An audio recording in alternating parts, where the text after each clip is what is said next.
Hello, everyone, and welcome to the second from the last video in this series on using the English curriculum to plan effectively.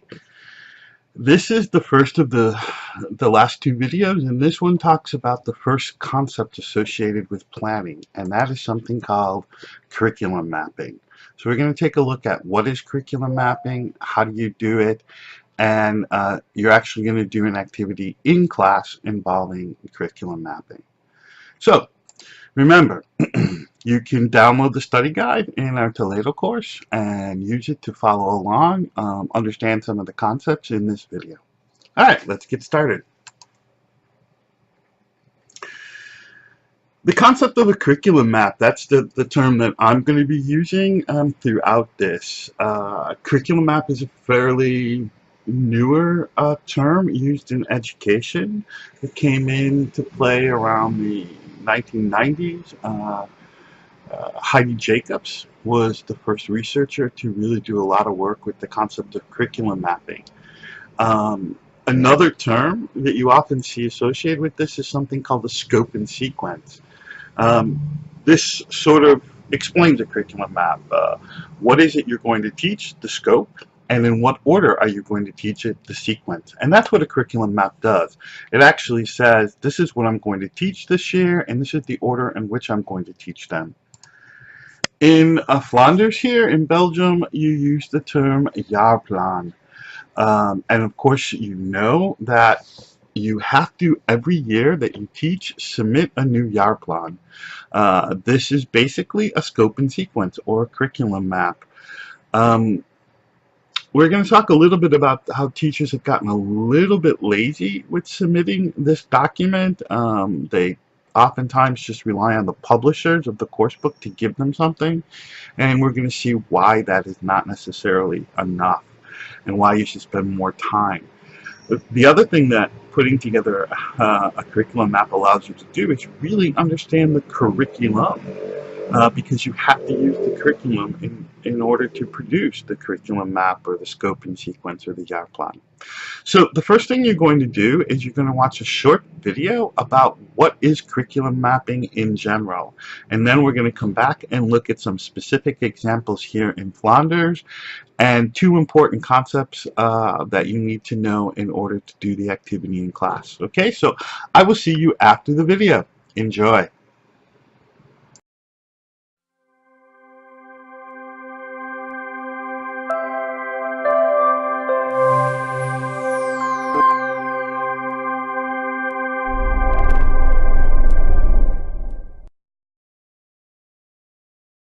Welcome, I'm Jan Burrison. Thank you for taking your time to join us as we explore just a few ideas that answer the question, why map? Schools and districts across the country and around the world, whether they be large or small, have found that there are some universal ways that mapping benefits teaching and learning. So we'll be exploring the issue, why map? First, let's define curriculum mapping. We like to think of curriculum mapping as a hub for all of a school's curriculum activity. Mapping can allow us to reflect what we teach, allow us to reflect how we teach it, the pedagogies that we might be using, and allow us to have all of our teaching resources in one place at one time. So how does mapping benefit teaching and learning? Well, here are 10 of our favorite reasons. First, curriculum mapping reflects the educational shift that is occurring as we recognize that students will need entirely new skills to be prepared for the future. Education is moving from a time when facts were enough. Now we expect deep understandings, being able to answer essential questions. We expect our curriculum to be not fragmented, but relevant to our students, integrated across various subjects. We're moving from doing being enough to expecting our students to have thinking skills, from working in isolation to being able to work in teams. No longer can our curriculum be teacher-centered. We need to be student-centered to address the unique needs of each individual student. The second reason that schools map is because it allows us to integrate all of the curriculum, to tie in not just the taught curriculum, but the planned curriculum, to be able to look at what we've assessed and what we haven't assessed, the assessed curriculum, to bring together all of our pieces, all of our pedagogy into one cohesive whole for our teachers. We like this age-old drawing of the 7 blind men exploring the elephant, each one describing the elephant in an entirely different way. And the same is true in our schools. For some teachers, it's all about assessment. For some teachers, it's all about thematic instruction. For others, it's backwards design. Whatever the approach might be in your school, all the pieces can be brought together through a curriculum mapping initiative. So as example, all of our curriculum documents are in one place. We can easily share our work and build strong learning communities about every aspect of our curriculum. The third reason why we map is because it makes it much easier to build connections within our curriculum, whether it be horizontally or vertically or across subjects or tying themes in across our curriculum. The fourth reason that we map is that it ensures smooth transitions. We can easily see what happened the grade level before or the grade level that will follow, thus keeping our students from having the same things being taught over and over without teachers actually knowing it. Mapping ensures smooth transitions. It allows us to identify gaps in repetition. So, where are the dinosaurs in your curriculum? Do you think you're spiraling, but in actual fact just teaching the same concepts over and over? Mapping makes your curriculum transparent and allows you to discover this. But we think more importantly, it's the ahas and wows. I see you're teaching this. Well, I could connect with that in my subject. That's really where the excitement in mapping comes. As example, with mapping, you can search your curriculum. You can run scope and sequence reports. You can come together as a community of learners to be able to find ways to make stronger connections. Number 5. Mapping makes it very easy to align to our standards, our school objectives, so that teachers can readily see what they may have assessed, what they may have missed. So as example, we can align to academic standards, we can align to our school values, we could align to a set of school objectives, to school improvement programs. Mapping allows us all to be in the same conversation at the same time. The sixth reason that schools map is because it allows us to operate in real time. Our curriculum is always up to date. We can get rid of those red notebooks, reports, etc., and have them all posted on our curriculum mapping site. The seventh reason that we map is because it really supports professional learning communities. We can come together, we can easily share our curriculum. We can actually map our learning logs as well. Mapping is a great way to orient new faculty. By being able to see what the preceding teacher has taught, where I fit into the curriculum, it makes it very easy to incorporate new faculty into the teaching process. Number 9, mapping creates transparent partnerships. Through a parent's site, we can share with parents.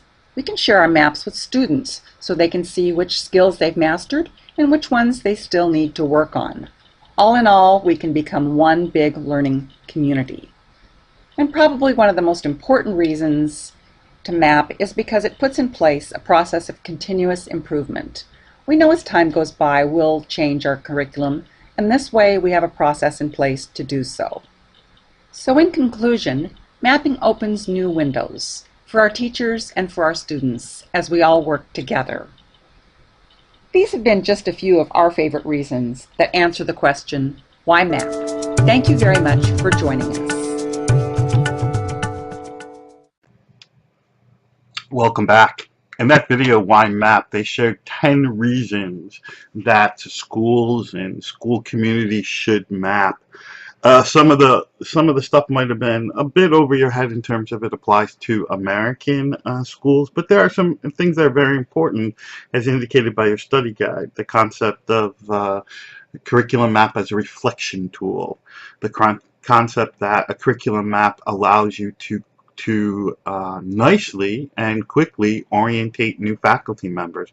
Can you imagine if you're hired next year and you go in to teach and all they hand you is a course book? So you're teaching in the third form, let's say. You have no idea what they've done before you, no idea what they need. What exactly do you teach? A curriculum map lays this information out for you. It's also important for what's referred to as horizontal and vertical alignment, which they talked about briefly in the video. Vertical alignment we looked at briefly in the last video, the concept that for example, the curriculum for English is now vertically aligned. That is, there's a progression of the end terms from first grade to second grade to third grade. That's important, let's say, for specifically for the second grade and for the third grade curriculum, because they're curriculum for 2 years. So you have to take that curriculum for 2 years and you have to subdivide those end terms. Which end terms are going to be met in the third form, which are going to be expanded in the fourth form, and met new in the fourth form. And that's very important, and that's part of that vertical alignment. But the concept of horizontal alignment is the concept that if there are 5 teachers teaching English in the second form, that's English in the first grade, then those 5 teachers need to teach not necessarily in the same manner, but they need to be teaching the same essential questions. They need to be meeting the same end terms. How they do it can be slightly different, although normally the exam is the same for all of them. You seldom will have a different exam for an English 1 class just because the teachers are different. It allows the school to see that everybody's on track. So horizontal alignment and vertical alignment are very, very important. And the concept, of course, that it aligns back to the standards. We forget that we have to keep the end terms in mind. That is our job. The inspectors come in, they don't see if you've met the curriculum objective, they see if you've met the end terms. And that's what's most important. Okay, so let's talk a little bit about curriculum mapping documents here in Flanders. So, first thing we need to mention, the course book. It's very, very important that you keep in mind, ladies and gentlemen, that the course book is not the curriculum, nor is the course book your curriculum map. The course book is simply another resource that you use to meet the curriculum objectives and the end terms that you lay out.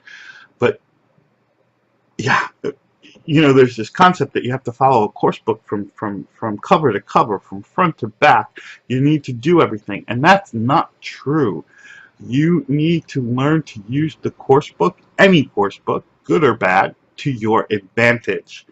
It has to help you meet what you need to meet, and if it doesn't, yeah, you have to supplement it. It's as simple as that.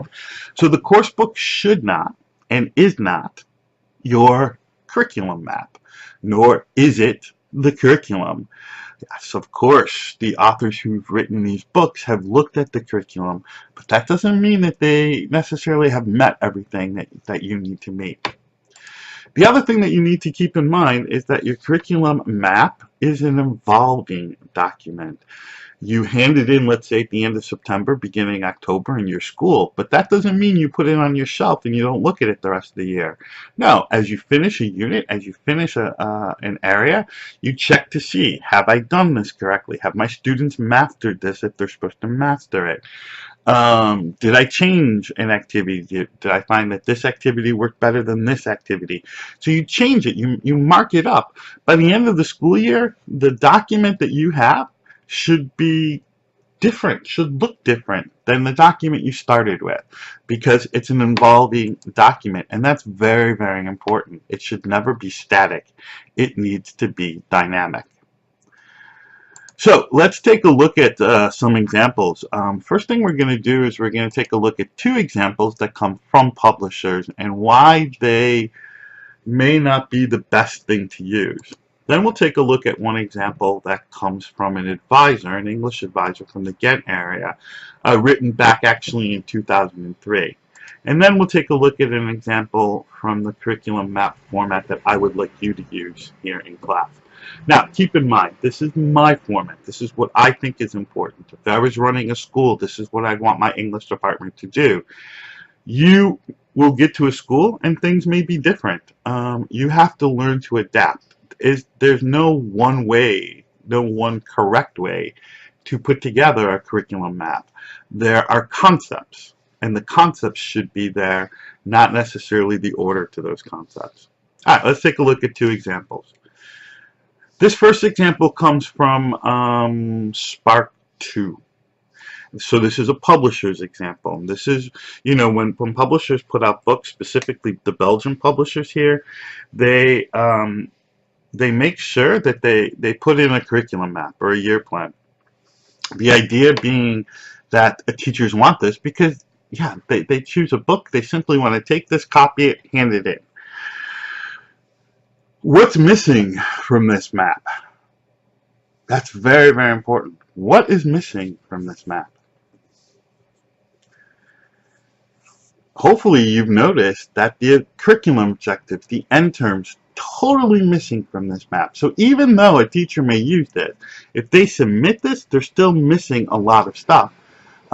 In addition, I don't see the skills here, do you? I see the intercultural competencies, I see attitudes and strategies, a little bit about text sorts, a little bit about the Written, but I don't see skills, I don't see objectives, I don't see end terms. So even if a teacher was to use this, they still need to do a lot of work with that. In addition, they may not want to use all of these activities in this book. Maybe the first chapter in Spark 2 is fairly long. It's a review chapter. Maybe their class doesn't need all that extra time on reviewing the present simple or the present continuous. They're just going to focus on the new information, the prepositions of time, let's say, that are represented in this chapter. So this is not enough. And it never should be enough. And hopefully a school principal would not accept this as an acceptable curriculum document. Here's one from Touchdown 3. What the Touchdown series does that's a little different from the Spark series is they've taken the actual curriculum objectives, they've listed them. They've given the end term reference, the reference to the VV-KSO document, and also the reference to the Go curriculum. And then what they've done for each unit in Touchdown, they've indicated which exercises help you to meet this objective.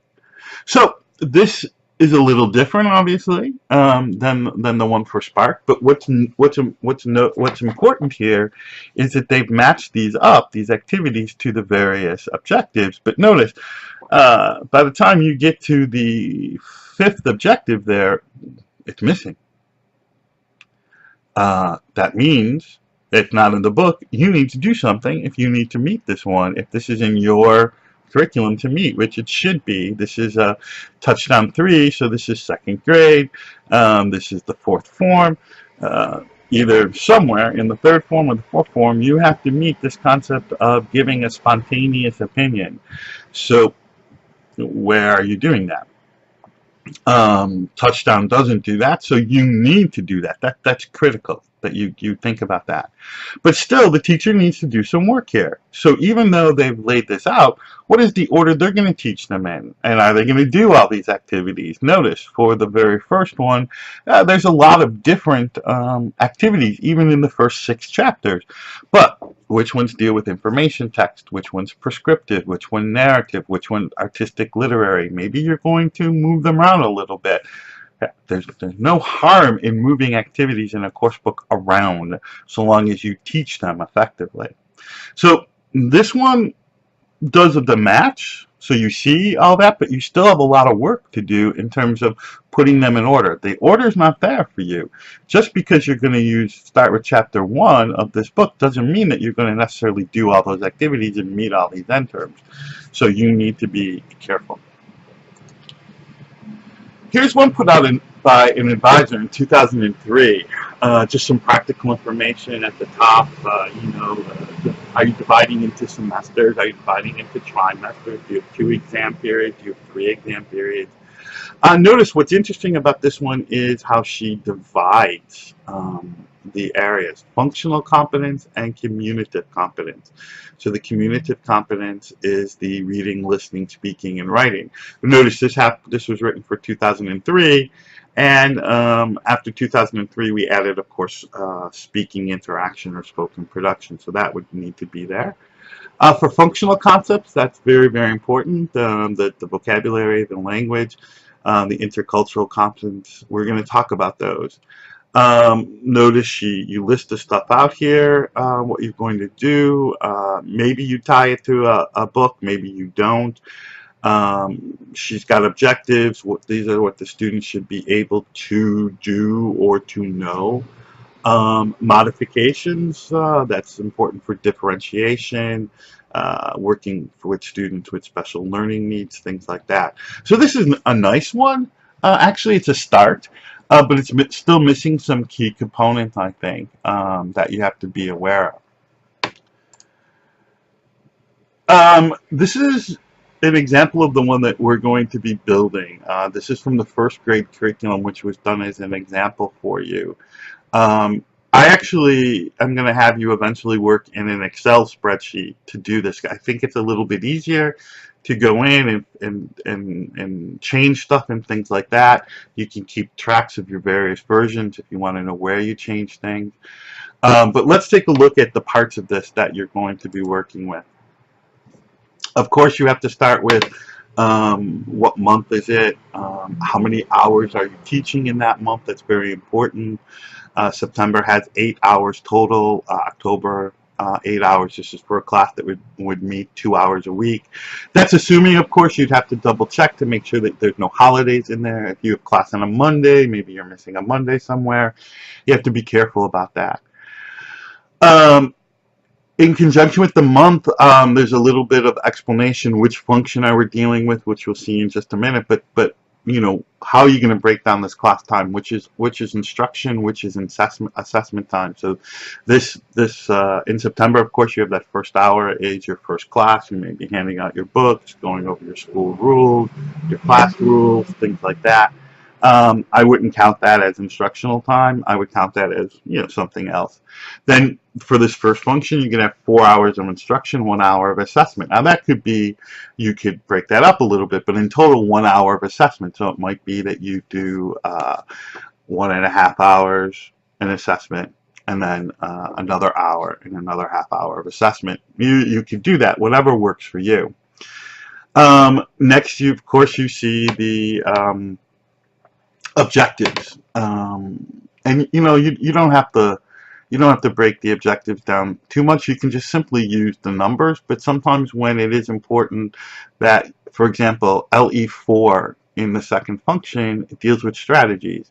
You're not going to do all the strategies listed, so which strategies are you going to work on? It's important that you do that. For example, LU1 in September, that is working with information and narrative text. But the end terms also divided into finding the topic, finding the main idea, finding relevant information, logical structure, and things like that. So which specifically are you going to work with? So you may list that. It's very helpful for you down the road so that you can refer. And of course, you have these documents. You can always refer back to these to know what you're talking about. Your text type, it's important because inspectors will look to see that you're meeting the text types. Remember, in English, in the first grade, you have to see 4 text types: informative, narrative, prescriptive, and artistic literary. You don't have to do the same things with each one, but they do need to see them, and sometimes they prefer that you see all 4 in each semester. So you might have to keep that in mind. It depends on how your school wants to look at that. Then I like to start with the function. What is the communicative function that I want my students to be able to do here? You remember the ultimate goal of the curriculum is to get our students to communicate in English. So we should be looking at functions, and we're going to be looking at lists of functions. The first grade curriculum does a nice job of listing some function. The core curriculum aligned to the CEFR does a nice job of listing some functions as well. But I like to start with functions. So the first thing I'm going to teach my students is how to greet each other. How to, you know, say, hi, how are you? I'm John, who are you? Something like that. Then there's something called an essential question, and this is probably something new to you that we're going to be working on, and that is the concept that um, what is the enduring understanding? And can you put that in the form of a question? So why is it important to know how to greet someone in another language? I mean, that's a pretty broad question. It has nothing to do specifically with English per se at this point, although it may. But just how do you greet people? For example, in English, one of the important things is greeting people with a handshake. It's important to know that. So see if you can, boil your information down to this essential question and tell your students these are the questions we're going to be answering as we go through this topic or this unit. Then, of course, you have to deal with the content and the skills. The content, of course, includes your culture, your vocabulary, your grammar, your skills, receptive and productive. So it's important, culture. I'm going to look at the handshake. In the second function, which is about giving and sharing personal information, I'm going to have my students compare a form written in Dutch with a form written in English so that they can figure out that there's an order to this. So when I see name and street and city, it follows the same thing when I see on a Dutch form when it says naam and straat and stad. So, these things follow. And it's not that I have to learn how to fill in a new form here. I have to use my knowledge from my L1 to help me with my L2. Notice the chunking here. In the first function, I only teach one question word, who. It's the only one that's important right there. But then I start to teach three more question words. Notice there's still two more to come somewhere later on, and that's why and how. So it's important that you do that. What are you going to use for listening, or what are you going to use for reading? What do you expect them to do for spoken interaction? What do you expect them to do for writing? And it's important that these things in the receptive and productive skills have to come back and match these objectives. There has to be a direct link here, folks. Direct. Now, the problem with the vocabulary and the grammar is there is no individual objective for learning how to conjugate the verb to be in the present simple. Most likely, you're going to be repeating the same vocabulary and grammar objectives over and over again, and that is vocabulary WO 1 and 2 and grammar GR 1 and 2 over and over again until you get to the exam, and then at least for the first grade curriculum, then it becomes WO3 and GR3. So you need to do this. Now, this is your plan. This doesn't mean you have to do exactly this, or maybe you find something different and use it, and that's where you change it later on. But this is in the summer or in June, the school year before, if you're planning, this is what you're planning to do. Then you have to move down to assessment types, and we're going to talk about how do you assess formatively and summatively, and you need to think about both. And the thing is, the things that you're doing in the formative assessment have to help your students be successful in the summative assessment. So these formative assessment tools are things that they're going to use to help them prepare to do the summative assessment, and that's very, very important. And then finally, if you're using a course book, you're going to maybe link it to a course book. You don't have to. Some teachers like to use their own material instead and not use a course book. It's of course up to you and up to your school. So, a couple concepts to keep in mind here. The concept first of functions. I think it's important that instead of starting with skills, because remember, skills need to be integrated. So instead of starting with skills, we start with functions. What is the communicative function I want my students to be able to do? To greet, to give and share personal information, to make suggestions, to ask for advice, to make a request. These are things to describe my environment. These are functions, and I'm going to give you a list of functions in class that you can work with. The other thing that you need to keep in mind that was new that you probably saw is this concept of essential question. And that's really important, and that comes really, it's going to come back for us in our planning as well. But basically, essential questions are meant to be explored, argued, continually revisited and reflected upon. So they're big, broad questions. They're not narrow questions. They don't have one answer or two answers. There's multiple answers sometimes to them. So they do have various plausible answers. Hopefully they should spark or provoke thought and stimulate students to engage in conversation about it. And you know, that's important. When we talk about reflecting on language use, these essential questions really help your students to do that. So hopefully they're big, broad questions. They don't have one or two plausible answers. They have multiple answers, and they allow you and your students to reflect on language use, and that's very important. So in class, we're going to create a curriculum map or work on it one, and of course for your Vakta Dakti Tupasin class, you have to do make a curriculum map.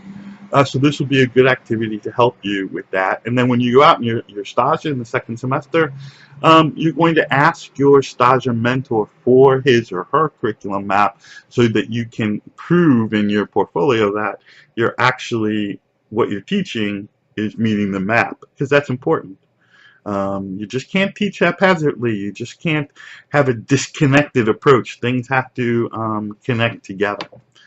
All right, so that's curriculum mapping, and we're going to look at it more in depthly in class. And then in the very last video, we're going to talk about unit planning, which is a little different than lesson planning. We'll talk about that. All right, so thank you very much, and I'll see you in the next video.